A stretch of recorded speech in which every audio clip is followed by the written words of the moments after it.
सम्पूर्ण गुरुजनहरूमा आज गुरु पूर्णिमाको पावन दिनमा मेरा सम्पूर्ण आदरणीय गुरुजनमा शुभकामना सहित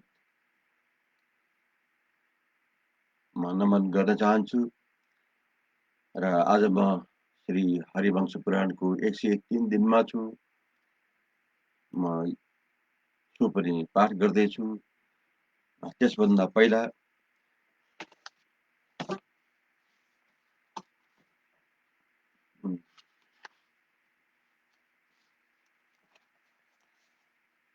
म एउटा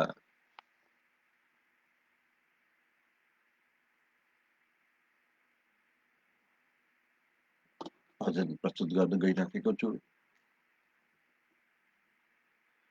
गुरु माता पिता गुरु बंधु सखा, गुरु माता पिता गुरु बंधु सखा, तेरे चरणों में स्वामी मेरे कोटि प्रणाम, तेरे चरणों में स्वामी मेरे कोटि प्रणाम। गुरु माता पिता गुरु बंधु सखा, गुरु माता पिता गुरु बंधु सखा, तेरे चरणों में स्वामी मेरे कोटि प्रणाम, तेरे चरणों में स्वामी मेरे कोटि प्रणाम। प्रियतम तुम्ही प्राणनाथ तुम्ही, प्रियतम तुम्ही प्राणनाथ तुम्ही, तेरे चरणों में स्वामी मेरे कोटि प्रणाम। प्रियतम तुम्ही प्राणनाथ तुम्ही, तेरे चरणों में स्वामी मेरे कोटि प्रणाम, तेरे चरणों में स्वामी मेरे कोटि प्रणाम।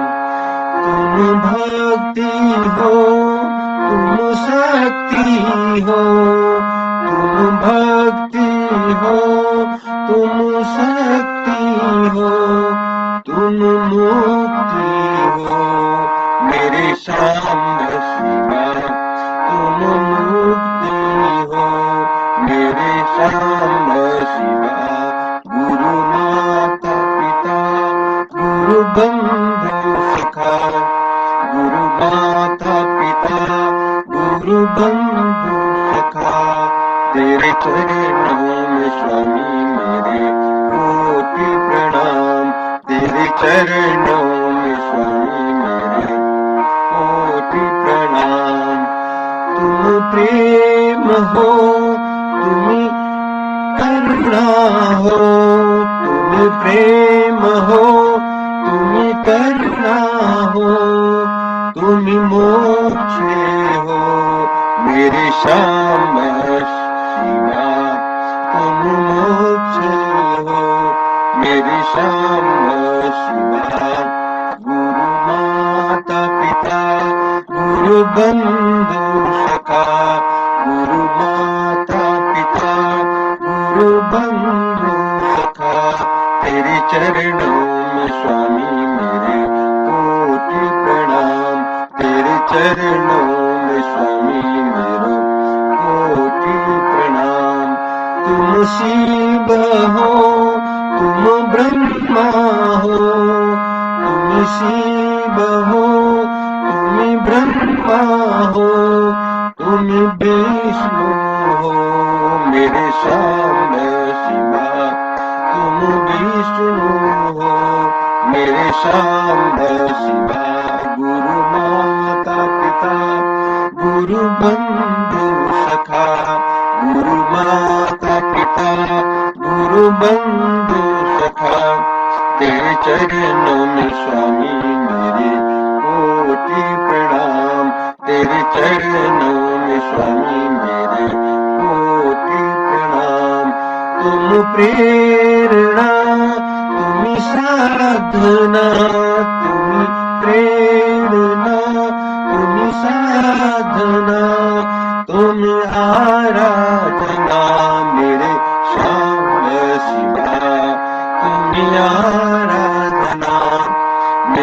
सांब शिवा गुरु माता पिता गुरु बंधु सखा गुरु माता पिता गुरु बंधु सखा तेरे चरणों में स्वामी मेरो कोटि प्रणाम तेरे चरणों में स्वामी मेरो कोटि प्रणाम प्रिय काम तुम्हें हृदयनाथ तुम्हें प्रिय काम तुम्हें हृदयनाथ तुम्हें तेरे चरणों में स्वामी मेरो कोटि प्रणाम तेरे चरणों में स्वामी स्वामी मेरो कोटि प्रणाम तेरे चरणों में स्वामी मेरो कोटि प्रणाम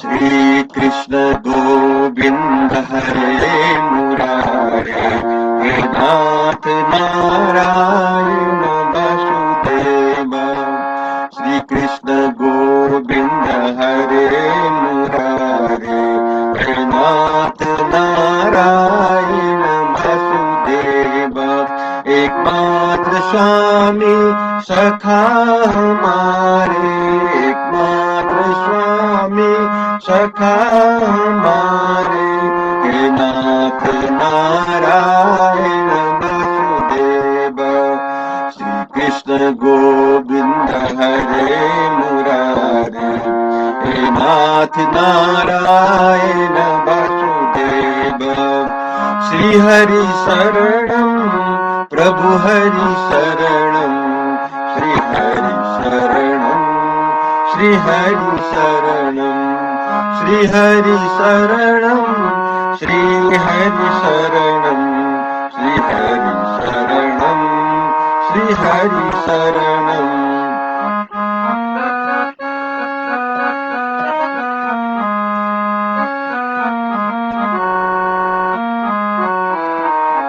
श्री हरि शरणम श्री हरि शरणम श्री हरि शरणम प्रभु हरि शरणम जय श्री हरि जय श्री कृष्ण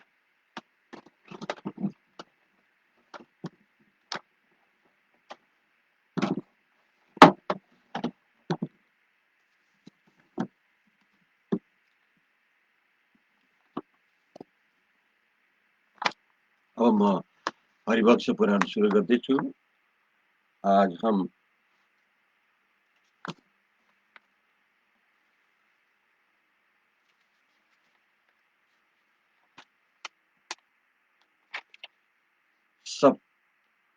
सप्तचत्वारिशौं अध्याय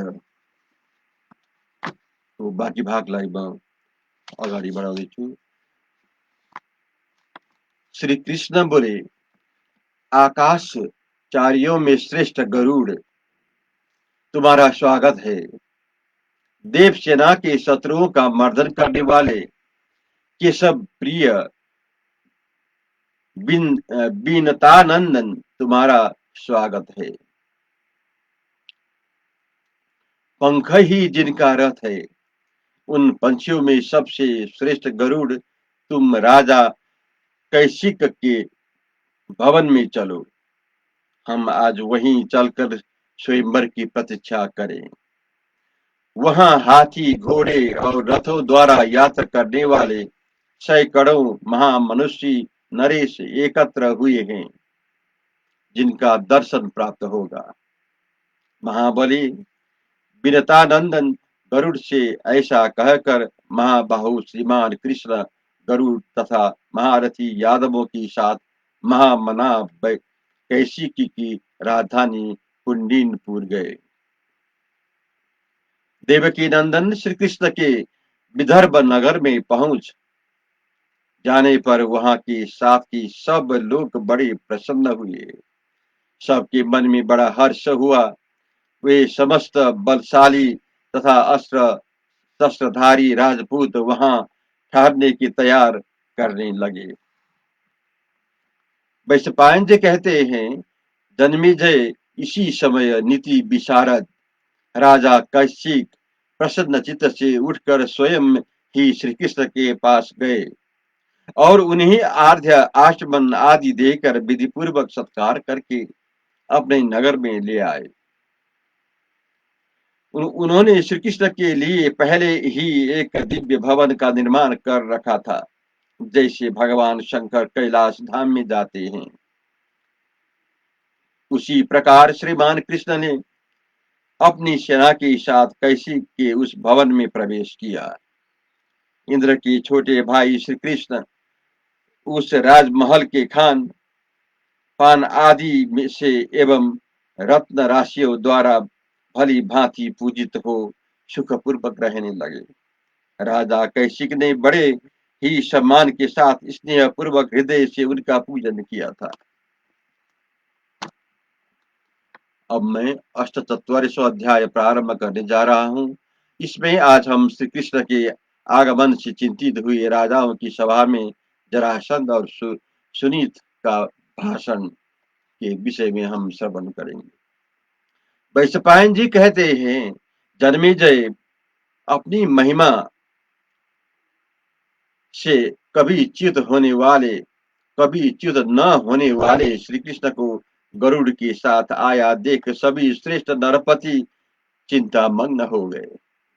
राजन, वे भयानक पराक्रमी राजा नीति शास्त्र के भी अच्छे ज्ञाता तथा मंत्रणा करने में कुछ कुशल थे। उन्होंने परस्पर मंत्रणा करने के लिए एक सभा में एकत्र होने का विचार किया। फिर जैसे देवता देव सभाएं में विराजमान होते हैं, उसी प्रकार श्रेष्ठ नरेशगण राजा भीष्मक की सुवर्ण भूषित रमणीय सभाएं जाकर विचित्र बिछौने से युक्त भांति भौती के सिंहासन पर बैठे। उनके बीच में महाबली महातेजस्वी और महाबाहु जरासंध ने उसी तरह भाषण देना आरंभ किया, जैसे देवराज इंद्र देवताओं के समक्ष प्रवचन करते हैं। जरासंध बोला, इस सभा में उपस्थित हुए वक्ताओं में श्रेष्ठ नरेशों, मैं यहाँ अपनी बुद्धि के अनुसार जो कुछ कह रहा हूँ उसे आप लोग तथा परम बुद्धिमान राजा भीष्मक भी सुनो। ओ जो कृष्ण नाम से विख्यात बलवान वासुदेव पुत्र इस कुन्निनपुर में गरुड़ के साथ पधारे हैं, बड़े तेजस्वी हैं। यहाँ की राजकन्याओं को प्राप्त करने के लिए ही वे यादवों से घिरे हुए यहाँ तक आए हैं। जिस तरह भी कन्या की प्राप्त हो सके वैसा ही प्रयत्न वो अवश्य करेंगे। श्रेष्ठ नरपतियों, यहाँ जो सुनीति से युक्त तथा समृद्धि का हेतु भूत कारण उपाय काम में लाने योग्य है, उसे अपने बला बल का विचार करके आप लोग करें। वासुदेव के दोनों पुत्र महापराक्रमी है। वो लोग पर्वतों में श्रेष्ठ गोमंत पर गरुड़ को साथ लिए बिना पैदल आए थे। तो भी इन्होंने जो घोर महायुद्ध किया था वह आप लोगों को विदित ही है। इस समय जब ये यदुवंशी, विष्णु वंशी, भोज वंशी तथा अंधक वंशी महारथियों के साथ मिलकर युद्ध करेंगे, तब इनका संग्राम कैसा होगा यह आप लोग स्वयं अनुमान कर सकते हैं। राजकन्याओं के लिए इतना करते हुए इन गरुड़ वाहन भगवान विष्णु के साथ युद्ध में देवताओं सहित इंद्र ही क्यों न हो, कौन ठहर सकेगा। यदि कदाचित इन्हें कन्या न भी दी जाए तो ये देवताओं के साथ उपस्थित हो बल पूर्वक इसे ले जाने में समर्थ है। सुना जाता है कि प्राचीन काल में यह पृथ्वी भयंकर एकार्ण वन में निमग्न हो रसातल में जा पहुंची थी। उस समय जगत के आदि कारण इन्हीं प्रभावशाली विष्णु ने बारह रूप धारण करके इसका उद्धार किया था। उस समय दैत्यराज हिरण्याक्ष को भी 12 रूप में ही मार गिराया था। महान बल और पराक्रम से संपन्न दैत्यराज हिरण्यकशिपु देवताओं और दैत्यों के लिए भी अवध्य था। ऋषि गंधर्व और किन्नर भी उसे मार नहीं सकते थे। यक्ष राक्षस और नागों के लिए भी वह अजेय था। वह न तो आकाश में मर सकता था, न पृथ्वी पर, न रात में न दिन में, और न सूखे अस्त्रों से न गीले अस्त्रों से ही। तीनों लोक में अवध्य वह दैत्यराज किसी से पराजित होने वाला नहीं था। तो भी पूर्व काल में भगवान विष्णु ने नरसिंह रूप धारण करके उसे मार डाला। फिर किसी समय बलवान विष्णु महर्षि कश्यप के पुत्र रूप में देवी अदिति के गर्भ से प्रकट हुए। उस समय उन्होंने वामन रूप धारण करके असुर राज बलि को सत्य की रस्सी से बनाए गए पासों द्वारा बांध लिया और उसे पाताल लोक का निवासी बना दिया। कृतवीर्य का पुत्र महापराक्रमी अर्जुन का शरीर दत्तात्रेय जी की कृपा से सहस्र भुजाओं से सुशोभित होता था। वह राज्य मद से उन्मत्त हो गया था। उसके दमन के लिए भगवान विष्णु त्रेता और द्वापर की संधि के समय रेणुका के गर्भ से प्रकट हुए। वे शस्त्रधारियों में से श्रेष्ठ महातेजस्वी दमदग्नि कुमार परशुराम के नाम से प्रसिद्ध हुए। इस तरह पुनः छदम रूपधारी भगवान विष्णु के हयवंशी में उत्पन्न राजा कार्तवीर्य का जो सातों दीपों का स्वामी था, अपने वज्रतुल्य फारस से मार डाला। तत्पश्चात इक्ष्वाकुल में दशरथ नंदन श्री राम के रूप में प्रकट हुआ। उन्होंने पूर्व काल में त्रिलोक विजयी रावण को मार गिराया था। प्राचीन काल की बात है, सत्य युग में जब तारकामय संग्राम हुआ था, उस समय पराक्रमी विष्णु 8 भुजाओं से युक्त हो गरुड़ पर बैठकर वहां पधारे। वहां उन्होंने वरदान से गर्वित हुए असुरों को युद्ध में मार डाला था तथा देवताओं को भय देने वाले काल नेमी नामक दैत्य को भी वध कर दिया था। यह संपूर्ण विश्व जिनका रूप है, उन भगवान विष्णु ने युद्ध में महान योग बल से सूर्य तुल्य तेजस्वी चक्र द्वारा उस दैत्य का संहार किया था। इस श्री कृष्ण ने ऐसे बहुत से असुरों को मार डाला है जिनका काल आ पहुंचा था। वन में विचरने वाले महान बल और पराक्रम से संपन्न प्रलंब और धेनुक नाम दैत्य को इन्होंने बाल्यावस्था में ही वन के भीतर मार गिराया था। पुतना, केसी, एमलार्जुन, कुबलया पीठ हाथी, तचारूर, मुस्तिक तथा बलवानों में से श्रेष्ठ कंस को उसके गणों सहित इन देवकी पुत्र केशव ने नष्ट कर दिया था। उस समय ये गोप वंश में क्रीड़ा करते थे। इन प्रभावशाली चक्रधारी विष्णु ने यह तब और भी इसी तरह से बहुत से दिव्य छदम रूप समय समय पर धारण किए हैं।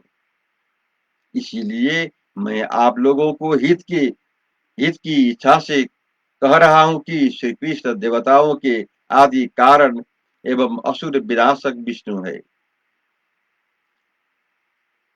मैं उन्हें ऐसा ही समझता हूँ।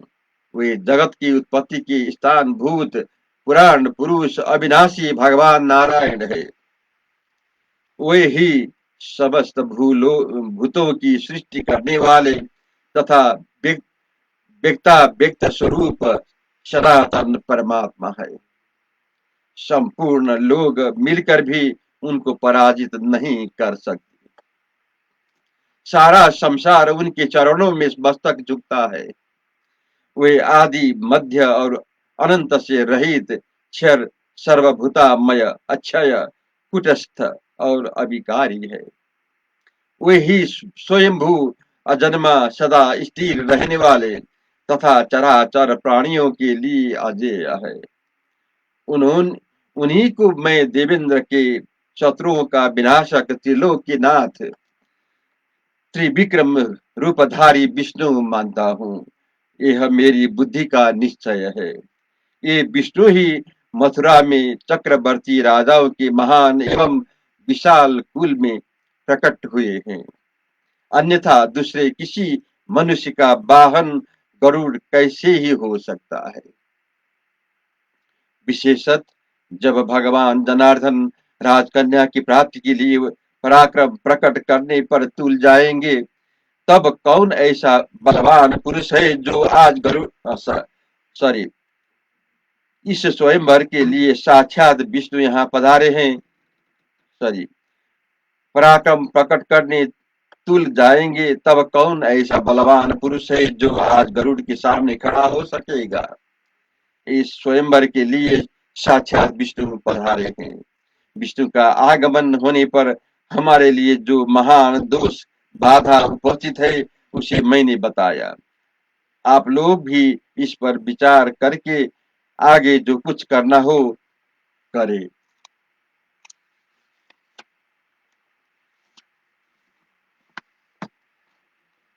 वैशंपायन जी कहते हैं, जन्मेजय मगध देश का राजा इस प्रकार भाषण दे चुका। तब महाबुद्धिमान सुनीत ने इस प्रकार कहा। सुनीत बोले, महाबाहु मगधराज ठीक कहते हैं। घुमंत पर्वत के समीप महासागर में जैसी घटना घटी हुई थी तथा बलराम और कृष्ण ने जो अत्यंत दुष्कर कर्म किया दिखाया था, वह इन समस्त नरेशों अपनी आंखों देखा था।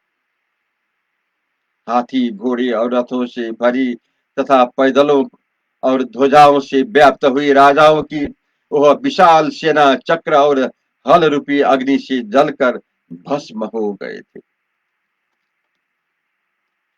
इसलिए इन श्रीमान मगध नरेश ने आज भावी परिणाम का विचार किया है। राजाओं की सेनाओं में जो अत्यंत दारुण घटना घटित हुई थी, उसका स्मरण करके ये सब उपयुक्त बात कहे गए हैं। वहां युद्ध में बलराम और श्री कृष्ण पैदल ही लड़ रहे थे, तो भी हमारी विशाल वाहिनी का ऐसा घोर संहार हुआ जिसे रोकना अत्यंत कठिन हो गया था। श्रेष्ठ नरपतियों, गरुड़ के आते समय यहाँ जो प्रभाव पड़ा था उसे आप लोग अच्छी तरह जानते हैं। उनके पंखे के वेग से जो वायु उड़ती थी, उसका झोंक खाकर आकाशचारी प्राणी चक्कर काटने लगे थे। सारे समुद्र क्षुब्ध हो उठे थे, पर्वत कांपने लगे थे और धरती भी बार बार डोलने लगी थी। हम सब यह सोचकर भयभीत एवं व्याकुल हो गए थे। यह कैसा उत्पात खड़ा हो गया। जब केशव कवच बात कर गरुड़ की पीठ पर आरूढ़ हो युद्ध करेंगे, उस समय हमारे जैसा पुरुष सम्रागण में कैसे ठहर सकते हैं। स्वयंवर राजाओं के लिए महान आनंद वर्धक उत्सव है। पूर्व काल के श्रेष्ठ नरेशों ने इसे सुयश और धर्म की सिद्धि के लिए प्रचलित किया था, परंतु मनुजेश्वरों, इस कुंडिनपुर में आकर हमारे सामने पुनः शीघ्र ही महापुरुष के साथ महायुद्ध का अवसर आना चाहता है। यदि राजकुमारी रुक्मिणी राजाओं के बीच में किसी दूसरे नरेश का वर्ण कर ले, तब कौन ऐसा पुरुष है जो श्री कृष्ण की भुजाओं का पराक्रम सह सकेगा। इस स्वयंवर महोत्सव में यह युद्ध की संभावना ही महान दोष है, जिसे सूचित कर दिया गया।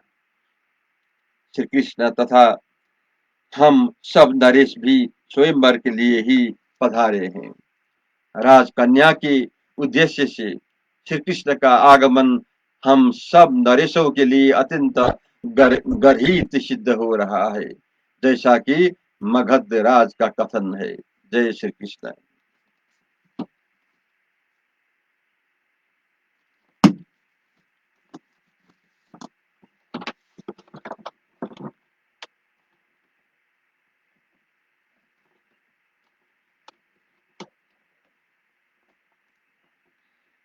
श्री कृष्ण गोविंद हरे मुरारे, हे नाथ नारायण वासुदेवा। श्री कृष्ण गोविंद हरे मुरारे, हे नाथ नारायण वासुदेवा। एकमात्र स्वामी सखा हमारे, एकमात्र स्वामी सखा हमारे, नाथ नारायण वासुदेवा। श्री कृष्ण गोविंद हरे मुरारे, हे नाथ नारायण वासुदेवा। श्री हरि शरणं प्रभु हरि शरणं, श्री हरि शरणं, श्री हरि शरणं, श्री हरि शरणं प्रभु हरि शरणं, श्री हरि शरणं, श्री हरि शरणं।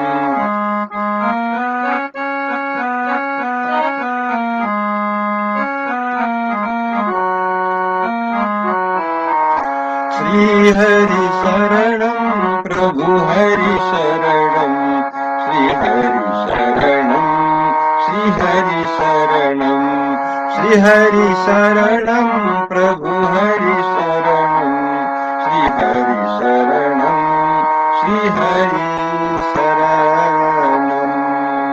जय श्री कृष्ण, जय श्री हरि।